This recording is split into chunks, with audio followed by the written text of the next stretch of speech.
Stephen and I, we saved ourselves, Stephen. Yet another good reason we don't have a TV. We didn't switch over because we don't even have a TV. But those little, I guess there's like a little setup box, and everybody has them now. There's this conspiracy that there are little microphones and little cameras in there that are recording things about you and following you and just spying on you. And it's just a part of this whole Big Brother. Now, some of you are laughing, right? But what if it were true? Right, Priscilla? What if it were true? And there's also conspiracies all the way to the, what's that? Well, until they hit that very exciting moment. There's also conspiracies about like drug companies. That drug companies, the big drug companies, have been keeping medicines that would actually cure diseases out of the public. Imagine that, right? And there's also all kinds. All kinds. We actually have somebody in our annual conference, a good friend of mine, who is a big theorist about our governments, right? There's all kinds of conspiracies about our government, all the way from their involvement in things like 9/11 to their role in Hurricane Katrina. And even, do you remember that tsunami in 2004 that hit Southeast Asia? Really, huge.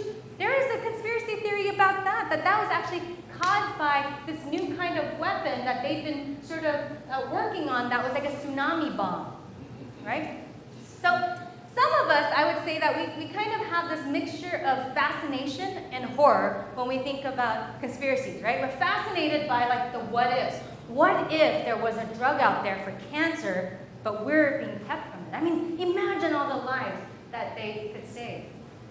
We're also fascinated by, imagine if they really were keeping data, like all the data mining that's out there, that little, and they know all these things, and you just don't know that they know, but they do know all these things, right? The cameras that are all around, not even just in your TV box, but on the side. Maybe we have a TV camera here, right? We're also sort of horrified by these ideas that what in the world would somebody want to, why would our governments do these things to us, or why would companies, we get all into the kind of like, right? And the other part of it is we just don't want to be one of the people that is thought of as like weird and a little bit off our rockers if we get too much into this, thinking about aliens and did they come or not, all of that. Unfortunately, I think most part of conspiracies are thought of as like those plots to take over the world, right? And there are conspiracies that are sort of sinister in nature and sort of evil. We think of people as trying to take control, take over the world in a certain way. And so we shy away from them.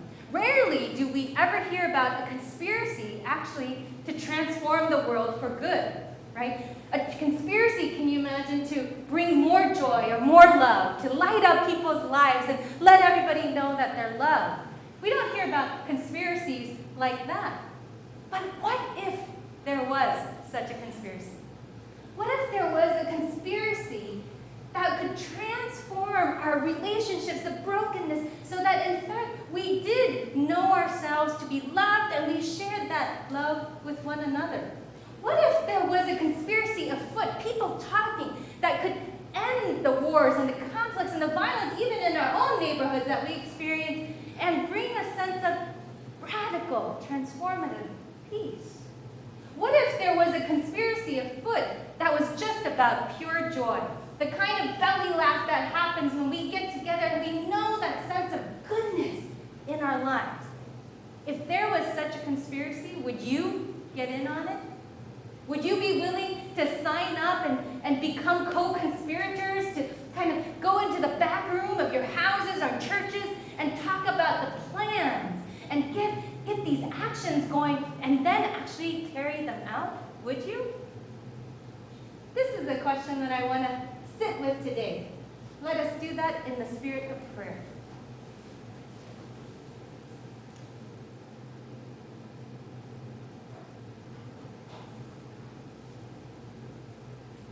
God, we heard the words of Isaiah this morning, and somehow there seems to be a conspiracy afoot from so long ago, even then, to bring about something new.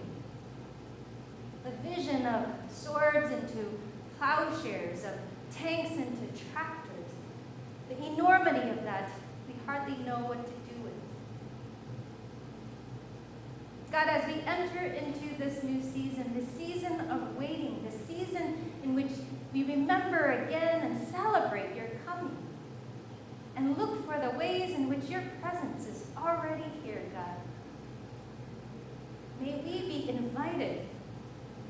to become co-conspirators with you in your vision of the world. This is our prayer, oh God. Amen. Several years ago, I don't know if you've heard this story, it's something like, first it was 3 and then it became 5 pastors got together. They got together and they began to lament, right? I hope this is not what usually happens when pastors get together. I went away to the gathering of the orders not so long ago. Thankfully, there was not a whole bunch of lamenting going on there. But these pastors got together to lament because they were sitting around talking about how much they did not enjoy pastoring during the season of Advent and Christmas.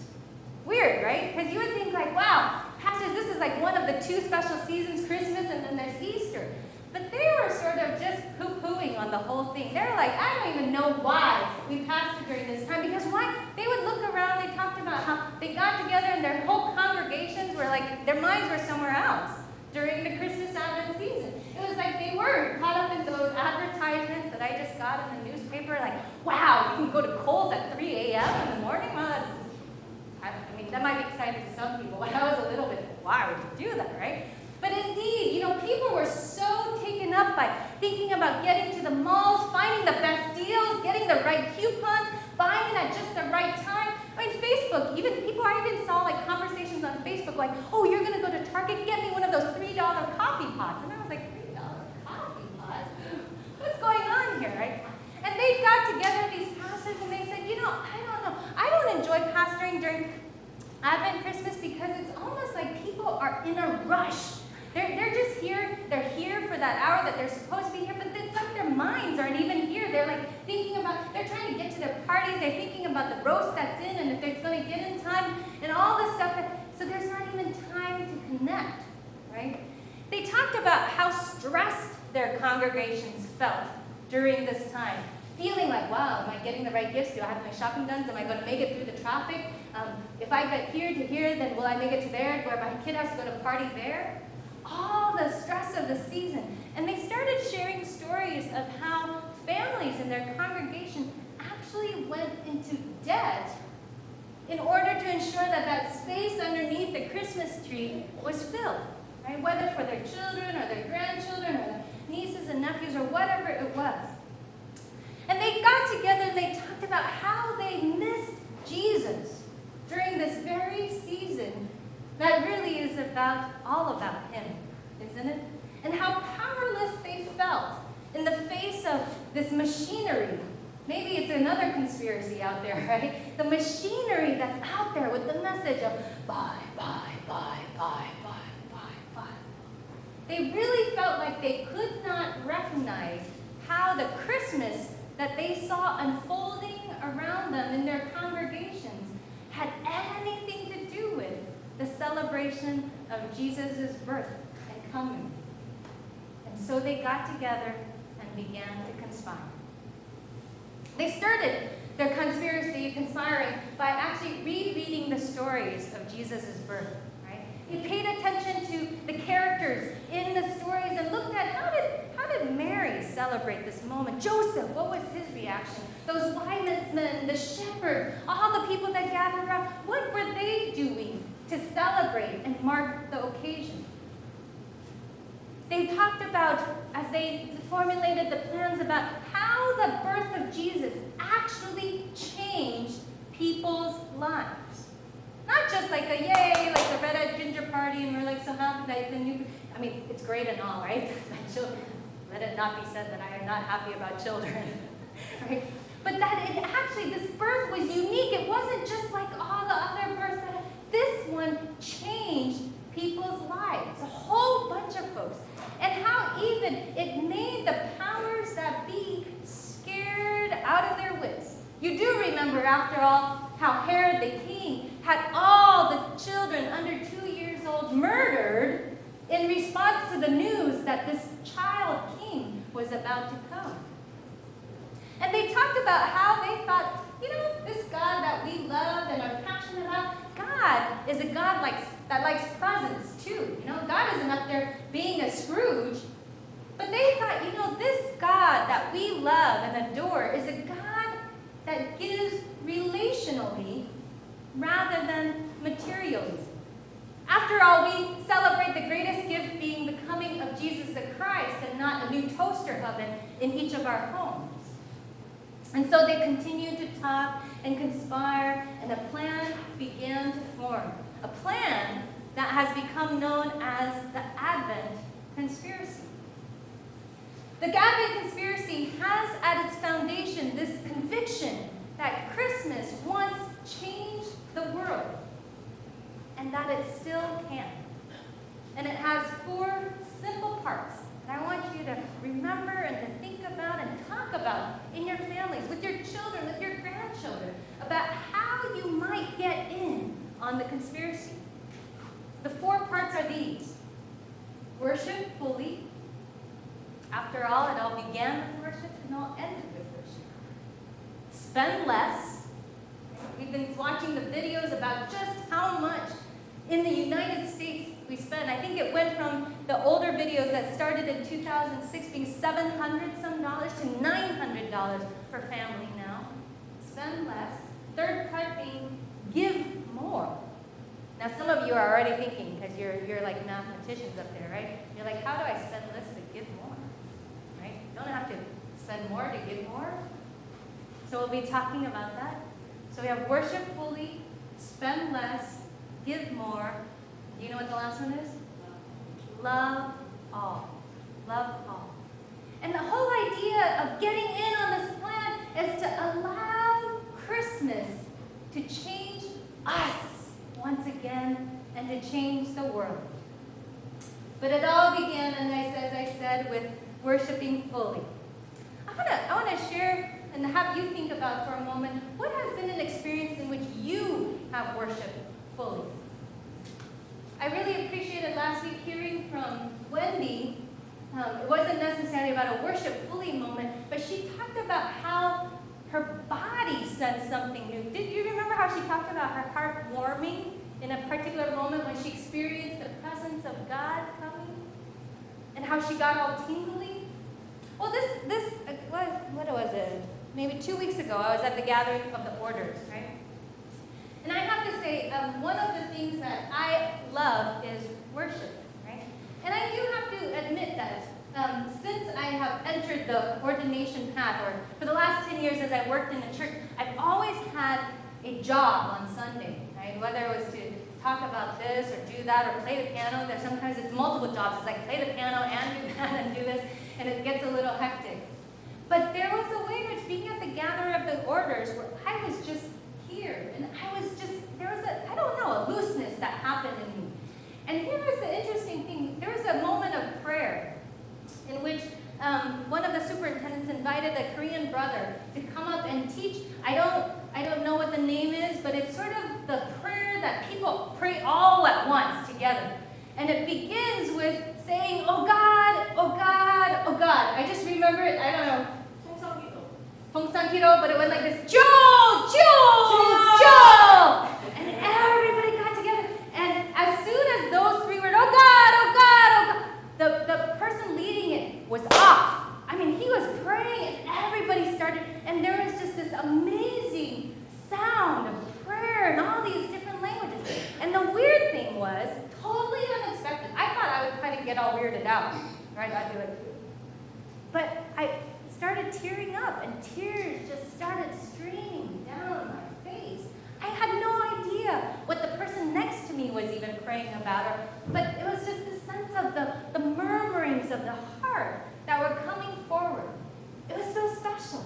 And then I found that as I sang songs that were super old, that kind of were like the one, The Heart of Worship, that I've known for a long time, or Jesus' Name Above All Names. I can remember my mom playing Maranatha players, right, and kind of singing along, and that was like my childhood. But there was a way in which I entered into worship during those worshiping times in which the words seemed to enter me and something new happened. Have you had an experience like that? In which you feel open by the experience of worship, the presence of God with you in a new way. It may not happen every Sunday, right? It is our prayer, of course. But it might have happened during special times or in special places, and I invite you to capture that right now.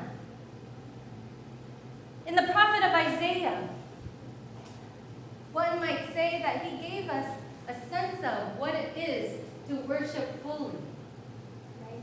He came from the chapter 1. If we were to read chapter 1, we would get a very different picture, right? In Isaiah chapter 1, the vision that came to him was a little bit of an upset God, a God that was calling them back, calling them to account and saying all the things in which they had not been able to do, in which their worship actually was not full worship. And then this vision comes. The vision of drawing near to God on this mountain, of being streams of people that come to God's holy mountain. And we might consider, perhaps drawing near to God, worshiping fully, has to do with joining together with those streams onto the holy mountain, to come into God's presence. We also read in Isaiah chapter 2 in the vision that they came with the heart ready. They said, "Come, let us listen and be taught by God so that we may walk in God's ways." We never worship just to worship, because worship continues into our lives, beyond these pews, beyond these walls, into the places of work, into our families, into... Sometimes we say to ourselves, I live a very boring life. Nothing ever exciting happens. And yet even then, that is when we are called to continue to worship. But worshiping fully means that we have come ready to be taught by God in God's ways, so that we might live into those ways. We also have read in the vision of Isaiah that we would be ready when we are worshiping fully to open our hands and allow the weapons that we carry. And I want to suggest that we certainly do carry weapons, friends, whether they be spears, like in the old days, or whatever it was. But perhaps our weapons are of actual rigidity. Perhaps our weapons are money. Perhaps our weapons are silence or ignorance, apathy. There's all kinds of weapons that we carry, and we come ready for them to be transformed by God into tools for life and living. Into things like shovels and plows, into coffee makers perhaps, and rice cookers that you can invite folks around the table, into telephones, into kitchen tables, so that we might connect and be of life with one another. Drawing near to God looks like getting ready to be trained in love and not in war. Imagine that, going to school to be trained to love, right? Boot camp for love. Richard, that would be that's the next sermon that I want you. Boot camp for love, right? But you might be thinking, okay, what does this mean in reality? I'm thinking about, am I going on a hike? Am I going on this mountain? Where are we going, Emily? What's happening, right? How can I plan to, in this coming season, draw near to God and worship fully? I want to offer 4 ideas for you. And the first one, it takes intentionality. It always takes intentionality, friends. So the very first one is, I actually want to invite you, if you live with other people, to have this conversation with those other people that you live with. And if you don't live with anybody else, look around and consider a couple of good friends that you might talk with. Because the beauty of intention is that when you have a conversation, other people can support you in it. So here's the first question that I would want you to talk about. In the coming days, are the ways that we are planning to spend our time, money, and energy, do they testify to our worship of Christ Jesus and his coming to live with us on earth? Right, so I just want you to think about it. That means like pulling out your calendars and looking at all your schedule and what you're about to do and how you're planning to celebrate, what you're planning to do about gift giving, and asking the question, is the way that we are currently planning to have this whole Advent Christmas season, does it give witness and testimony to our desire to worship Christ Jesus and celebrate his coming to earth? Now, if the answer is yes, go to it, right? Go to it and enjoy this wonderful season. But if there are tweaks that you need to make, I invite you to begin considering, well, what are the tweaks that I can make? The second thing really about intentionality is actually looking at your calendar, right? some of us, I know, it's almost like, wow, it's Advent season, wow, so then I start doing all kinds of different things, and we don't actually make time to worship. Worship is the first thing that goes out the door, right? Like, if I can tweak one thing in my calendar, if I can move one thing, surely it's my time with God. So I would invite you actually to look at your calendar and look for opportunities to actually be in worship. Whether it be going to a special sacred music concert, whether it be going to here and spending time here, to think about all the ways you might intentionally be in worship during this coming season. The third thing is, how many of you actually love the sacred music of the season? Or you've already gone, oh, so there's quite a few. There's like that one radio station, what is it? That like plays and starts. Adrian, do you know it? Oh, sorry, what did I do? 96.5. Jeffrey. Right. Okay, so there's that channel. The interesting thing is, I was really thinking about this as I was writing the sermon. There's a lot of Christmas music, right? There's like Rudolph the Red-Nosed Reindeer. There's that Michael George song. What is that? George Michael song. You know what I'm talking about, Peter? No? Okay. There's that George Michael song that always comes on KOIT, and then there's like, right? All of those songs. I would invite you actually to center yourself on the sacred music of the season. Because there's a lot of music of the season in which we have now collided. The season is just the holiday season and not the holy day season. So go and invest. If you don't have invest in some CDs or download onto your iPods. That's something I don't know anything about, unfortunately. Cannot help you with. But invest in and sing along. Sing along. And the last one is this. Over the years, just 2 years ago, I was given one of these. There are lots of wonderful Advent devotionals that you can pick up. And usually they start this Sunday, right? And they go every day through. This one is really neat because it has writers like people you know that kind of translated into the Message, Eugene Peterson. But it goes through, and the wonderful thing about this one is that it includes pieces of art to go along. And so I invite you, if you'd like to take a look at this one, to think, but here's the really interesting thing. You can now subscribe online to Advent devotionals to be delivered right to your inbox. So of course the discipline is that you have to click it open and read it.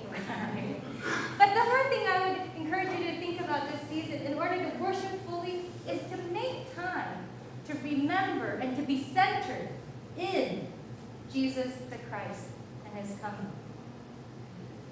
So, like I said at the beginning of the sermon today, I am one of those people that sort of like to get in on conspiracy. I have to admit I dragged Stephen pretty early on in our relationship because another pastor was like, oh no, you have to hear about this conspiracy. And we went to hear all about the ways in which 9/11 was probably planned and all this stuff we got into. And I sort of sat there in like utter fascination instead of fear of this thing, right? But here's the thing. I think I would say that when I first encountered the Advent conspiracy, a conspiracy about the good of the whole, a conspiracy about returning the wonder and the joy to the season, I actually became pretty convinced by it. I became convinced that Christmas can still change the world. And in fact, it can still change me. And I am convinced that this season is holy. And that something new can happen when we begin to do the four things that we've been called to by the conspirators. So I want to invite you on that journey to become those people that go into back rooms and come out into the light, to carry out a plan that might enable Jesus the Christ to be in this world in a brand new way this year. We're going to learn a new song today, a song that I would like us to think about singing through the Advent season. It's called I Give Myself Away. And so this first week that we sing it, I invite you to kind of hum along and get to know the rhythms of it. It'll become familiar to you in the coming weeks. I was really struck by the first time I heard it just a couple of weeks ago because it was a heartfelt plea and it went along with this whole idea that we give ourselves that the best gift that we can give is of our presence, not of our presence. So let us sing this in response to the word we've heard.